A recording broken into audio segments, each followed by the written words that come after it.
आज 29 मार्च 2025 की प्रमुख सैनिक खबरें। सैलरी पेंशन में 2% की बढ़ोतरी जनवरी 2025 से लागू। पूर्व सैनिकों वीर नारियों को 24,000 रुपये मिलना शुरू। ECHS लाभार्थियों को मिली एक और सौगात 2028 तक। 2.78 करोड़ पूर्व सैनिकों के लिए भारत सरकार की सौगात। और आखिर में बात करेंगे, सैनिक का दिव्यांग बेटा मांगता था भीख, एक अधिकारी ने बदल दी किस्मत, अब बना लखपति। आइए जानते हैं खबरें विस्तार से। सबसे पहले बात करेंगे जनवरी 2025 से हुई 2% की DA/DR बढ़ोतरी पर। 8वें वेतन आयोग से पहले बड़ी सौगात। सरकार ने बढ़ाया केंद्रीय कर्मचारियों का महंगाई भत्ता और केंद्रीय पेंशनर्स की महंगाई राहत। 1,15,00,000 लोगों को होगा फायदा। देखिए, बढ़े हुए DA पर सरकार के 6,614 करोड़ रुपए खर्च होंगे, जिसमें सैलरी के तौर पर 3,622 करोड़ रुपए और पेंशन के तौर पर 2,992 करोड़ रुपए खर्च होंगे। सरकार ने केंद्रीय कर्मचारियों के लिए महंगाई भत्ते और पेंशन भोगियों के लिए महंगाई राहत में 2% की बढ़ोतरी को मंजूरी दे दी है। शुक्रवार यानी 28 मार्च को हुई कैबिनेट मीटिंग में DA बढ़ोतरी पर यह फैसला हुआ। इससे पहले जुलाई 2024 में सरकार ने 3% DA/DR बढ़ोतरी की थी। 8वें वेतन आयोग के लागू होने से पहले इस बढ़ोतरी से महंगाई भत्ता 53% से बढ़ के 55% हो जाएगा। इसका फायदा करीब 48 लाख केंद्रीय कर्मचारियों और 66 लाख पेंशनर्स को होगा। अब जब DA/DR में केवल 2% की ही बढ़ोतरी हो रही है, तो अगली जो बढ़ोतरी है वो जुलाई 2025 में लागू है और 8वें वेतन आयोग के लिए जो अंतिम बढ़ोतरी है वो जनवरी 2026 से लागू है। इन्हीं दोनों आंकड़ों के आधार पर 8वें वेतन आयोग का फिटमेंट फैक्टर बनेगा और उसी के मुताबिक केंद्रीय कर्मचारियों और पेंशनर्स की सैलरी और पेंशन में बढ़ोतरी होगी। ये बढ़ोतरी 1 जनवरी 2025 से लागू होगी। DA की घोषणा में देरी हुई, इसलिए अप्रैल के वेतन में पिछले 3 महीनों का, जनवरी से मार्च का सैलरी और पेंशन का एरियर मिलेगा और अप्रैल 2025 की जो सैलरी और पेंशन है वो बढ़कर मिलेगी। पूर्व सैनिकों और वीर नारियों को 24,000 रुपये मिलना शुरू। देखिए, केंद्रीय सैनिक बोर्ड की एक स्कीम है जो कि भूतपूर्व सैनिकों और वीर नारियों यानी फैमिली पेंशनर्स को फाइनेंशियल असिस्टेंस के तौर पर हर बच्चे को 1,000 रुपये हर महीने देती है और मैक्सिमम 2 बच्चों को देती है। तो केंद्रीय सैनिक बोर्ड पूर्व सैनिकों जिनके बच्चे पढ़ाई कर रहे हैं उनको हर साल 24,000 रुपये देते हैं। शैक्षणिक वर्ष 2023-24 में उत्तीर्ण बच्चों को अब केंद्रीय सैनिक बोर्ड द्वारा 1,000 रुपये हर महीने के अनुसार जो चिल्ड्रन एजुकेशन अलाउंस देना शुरू कर दिया है। दोस्तों, सैनिकों के लिए चिल्ड्रन एजुकेशन अलाउंस होता है, पूर्व सैनिकों के लिए ये फाइनेंशियल असिस्टेंस होता है। तो जिनके बच्चे पढ़ाई कर रहे हैं वो केंद्रीय सैनिक बोर्ड की वेबसाइट पे जाके जब भी फॉर्म आवेदन करने की तारीख हो तो आवेदन कर दें और 1 साल के बाद में आपको उस वर्ष के जो 24,000 रुपये है वो मिलेंगे। देखिए, जिन्होंने पिछले साल अप्रैल मई में फाइनेंशियल असिस्टेंस के लिए अप्लाई किया था उनको अब मार्च और अप्रैल 2025 में ये अमाउंट मिलना शुरू हो चुका है। तो 24,000 रुपये हर महीने एक पूर्व सैनिक को बच्चों की पढ़ाई के लिए मिलते हैं। ये काफ़ी अच्छा अमाउंट है और आज के दौर में लगभग 20 से 30% पूर्व सैनिक ही इस फाइनेंशियल असिस्टेंस के लिए अप्लाई करते हैं। बाकियों को या तो पता नहीं या फिर वो अप्लाई करना चाहते नहीं या फिर अप्लाई कैसे करें पता नहीं। बहुत ही सिंपल प्रोसेस है। केंद्रीय सैनिक बोर्ड की वेबसाइट पे जाके आपको रजिस्ट्रेशन करना है और जो बच्चों की मार्कशीट है और आधार कार्ड है और अपने PPO, डिस्चार्ज बुक और एक्स सर्विसमैन ID कार्ड, इनके साथ आप सिंपल तरीके से अप्लाई कर सकते हैं। आपको अगले साल मार्च 2026 में ये 24,000 रुपये मिलेंगे। अगली अपडेट है दोस्तों, पूर्व सैनिकों ECHS लाभार्थियों को 20 मार्च 2025 को ECHS की ओर से एक और सौगात मिली है, जिसमें ECHS रीजनल सेंटर हैदराबाद ने central organisation ECHS AG branch new Delhi को पत्र लिखकर एक मेमोरेंडम ऑफ अंडरस्टैंडिंग जो साइन हुआ है, मेमोरेंडम ऑफ एग्रीमेंट साइन हुआ है Saumya cancer centre a unit of Bhavani health care services private limited, Karkhana Secunderabad Hyderabad, जो तेलंगाना में पड़ता है।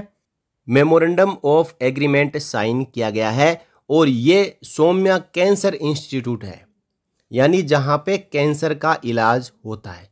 देखिए, एक लाइलाज बीमारी है और इसमें जो किसी को भगवान करे ना हो, लेकिन हो जाए तो बहुत ही ज़्यादा पैसा खर्च होता है। इसमें लंबा ट्रीटमेंट है, कीमोथेरेपी चलती है, डायलिसिस तक चलता है। तो इस दौरान पूर्व सैनिक इतने बड़े खर्चे को सहन नहीं कर पाते, इसलिए जो कैंसर सेंटर की तौर पे एक नया हॉस्पिटल है वो ECHS की लिस्ट में जुड़ चुका है और इसका जो मेमोरेंडम ऑफ एग्रीमेंट पीरियड है वो 20 मार्च 2025 से लेके 21 अगस्त 2028 तक रहेगा और ये NABH हॉस्पिटल है। साथ ही साथ इसमें आप देख पा रहे हैं इसका एड्रेस है रिनोवा सौम्या कैंसर सेंटर और एड्रेस भी यहाँ पे दिया हुआ है, खरखाना में है सिकंदराबाद में। इनके ईमेल एड्रेस और मोबाइल नंबर भी यहाँ पे जो डॉक्टर्स हैं उनके दिए हुए हैं। तो कैस कोई ऐसा हमारा साथी हो जिनको इस प्रकार के इलाज की आवश्यकता हो तो वो इलाज हॉस्पिटल में जाके करवा सकते हैं। देखिए, इनके कॉन्टैक्ट नंबर और ईमेल आईडी आप यहाँ से नोट कर सकते हैं। तो दोस्तों, ECHS की कड़ी में एक कैंसर सेंटर भी अब जुड़ चुका है। अगली अपडेट है दोस्तों, भारत सरकार ने 2.78 करोड़ पूर्व सैनिकों के लिए पेंशन लाभ और रोजगार के अवसर किए सुनिश्चित। देखिए, DD न्यूज की 28 मार्च 2025 की ये खबर है। इसके अनुसार पूर्व सैनिकों की जो संख्या है वो 2 करोड़ और 78 लाख दिखाई गई है। दोस्तों, ये आंकड़े थोड़े से चौंकाने वाले हैं और सवाल उठता है कि हमारे देश में 2 करोड़ 78 लाख पूर्व सैनिक है। केंद्र सरकार ने देश में पूर्व सैनिकों के लिए पर्याप्त पेंशन और रोजगार के अवसर सुनिश्चित करने के लिए उचित कदम उठाए हैं।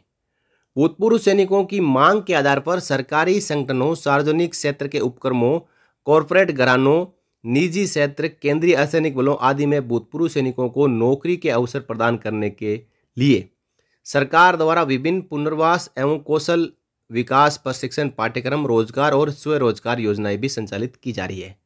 इसके अतिरिक्त वन रैंक वन पेंशन योजना का उद्देश्य समान सेवा अवधि के साथ समान रैंक से सेवानिवृत्त होने वाले वर्तमान और पूर्व पेंशन भोगियों की पेंशन दरों के बीच के अंतर को पाटना है। ये जानकारी रक्षा राज्य मंत्री संजय सेठ ने लोकसभा में देवेश साक्य को एक लिखित उत्तर में दी। पूर्व सैनिकों की जनगणना आंकड़े 31 दिसंबर 2023 तक देश के राज्य और केंद्र शासित प्रदेश में कुल 2 करोड़ 78 लाख सैनिकों को दर्शाते हैं। रक्षा मंत्रालय के अनुसार केंद्रीय सार्वजनिक क्षेत्र उपक्रमों और सार्वजनिक क्षेत्र के बैंकों में भूतपूर्व सैनिकों के लिए ग्रुप सी में 14.5% वैकेंसीज है और ग्रुप डी में 24.5% वैकेंसीज रिजर्व है। अब जो CPSU है और सार्वजनिक क्षेत्र के बैंकों में भूतपूर्व सैनिकों के लिए आरक्षण में विकलांग भूतपूर्व सैनिकों और युद्ध में शहीद हुए सैन्य कर्मियों के आश्रितों के लिए भी 4.5% वैकेंसीज रिजर्व है। वहीं भारतीय सेना के अधिकारी चयन में भूतपूर्व सैनिकों की विधवाओं और युद्ध में हताहत हुए लोगों के बच्चों के लिए भी रिजर्वेशंस दिया जा रहा है। इसके अतिरिक्त महिलाओं के लिए शॉर्ट सर्विस कमीशन में 5% रिजर्वेशन उन रक्षा कर्मियों की विधवाओं को प्रदान की जाती है जिनकी सेवा के दौरान डेथ हो चुकी है। वहीं विधवा और पूर्व सैनिकों के बच्चों को संबंधित रेजिमेंटल जो सेंटर्स हैं उनके द्वारा नामांकित किया जा रहा है। साथ ही उन्हें अग्निपथ योजना और नियमित कैडर के तहत भर्ती के लिए ऑनलाइन सामान्य प्रवेश परीक्षा में बोनस अंक दिए जाते हैं।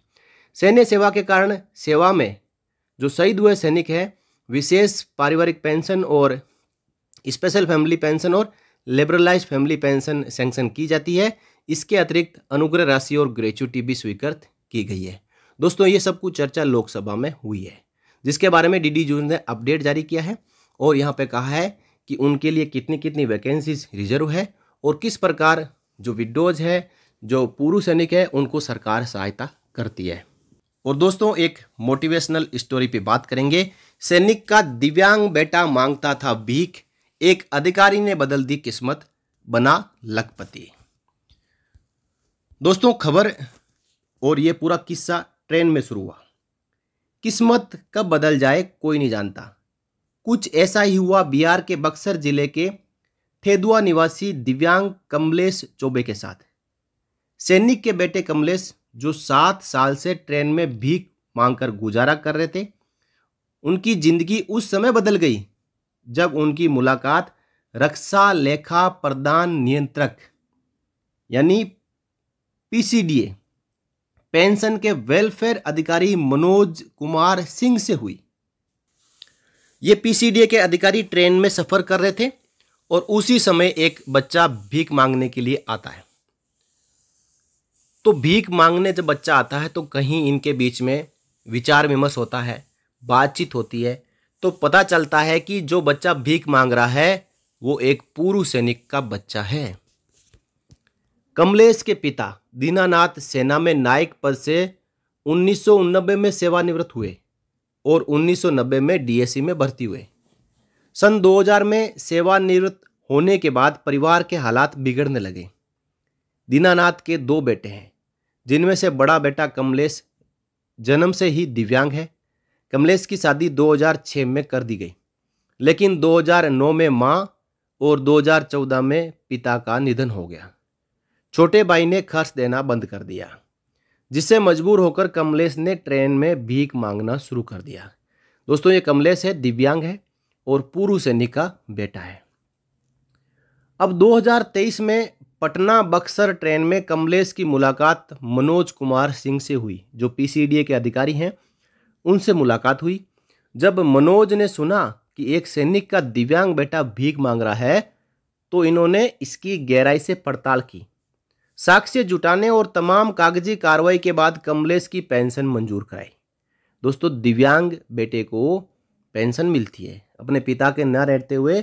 यदि वो परमानेंट डिसेबल है तो लाइफ टाइम उसको पेंशन मिलती है, लेकिन जानकारी के अभाव में पूर्व सैनिकों को पता न होने के कारण, या जो डिपेंडेंट है या फिर दिव्यांग बच्चे हैं उनको पता न होने के कारण उनको ये पेंशन नहीं मिल पाती है। अब देखिए आगे क्या हुआ। अगस्त 2024 में कमलेश को 15 लाख रुपए की राशि प्राप्त हुई और अब उन्हें हर महीने 21,000 रुपए की पेंशन भी मिल रही है, क्योंकि कमलेश के माता पिता दोनों ही नहीं है और जो पेंशन का हकदार कमलेश है। इस बदलाव ने कमलेश की जिंदगी को पूरी तरह बदल दिया। गुरुवार को रक्षा लेखा प्रदान नियंत्रक पेंशन कार्यालय में एक कार्यक्रम आयोजित किया गया, जहां अधिकारियों ने कमलेश का सम्मान किया और इस महान पुनीत और पुण्य कार्य के लिए पीसीडीए के अधिकारी मनोज कुमार सिंह की प्रशंसा भी की गई। तो दोस्तों हमारा देश ऐसे ईमानदार अधिकारियों की वजह से चल रहा है। कहीं कहीं ऐसा होता है कि अधिकारी के पास में कोई दिव्यांग आदमी या पेंशन का हकदार चला भी जाता है तो उसकी मदद नहीं की जाती है, जबकि एक ट्रेन में भीख मांगते हुए बच्चे को 15 लाख रुपए का एरियर दिलवाया और 21,000 रुपये हर माह पारिवारिक पेंशन यानी डिसेबल पेंशन भी चालू करवाई, क्योंकि उसका पिता सेना में था, डीएसी में भी नौकरी किया, पिता और माता अब दुनिया में नहीं है और वो ट्रेन में भीख मांगने को मजबूर था। तो पीसीडीए का अधिकारी मनोज कुमार सिंह ने उस बच्चे से पूछा कि आप कौन हो, आपके माता पिता क्या करते हैं। उस बच्चे ने जब हकीकत बताई तो उसकी तहकीकात की और तहकीकात करने के बाद सच्चाई सामने आई कि वो पूर्व सैनिक का बेटा है और वो भीख मांगने को मजबूर है, क्योंकि उसको जो पेंशन लागू है वो पेंशन नहीं मिल रही है, पता नहीं था, या फिर पेंशन जो प्रोसेस करने वाले हैं वो प्रोसेस नहीं कर पा रहे थे। आज दोस्तों जो कमलेश है, पूर्व सैनिक का बेटा है, जो दिव्यांग है, वो ऐश और आराम की और सुकून की जिंदगी जी रहा है। उसको 21,000 रुपये हर महीने पेंशन भी मिल रही है, वो अपना परिवार और अपने बच्चों का पालन पोषण भी कर रहा है और आज वो ट्रेन में भीख नहीं मांग रहा है।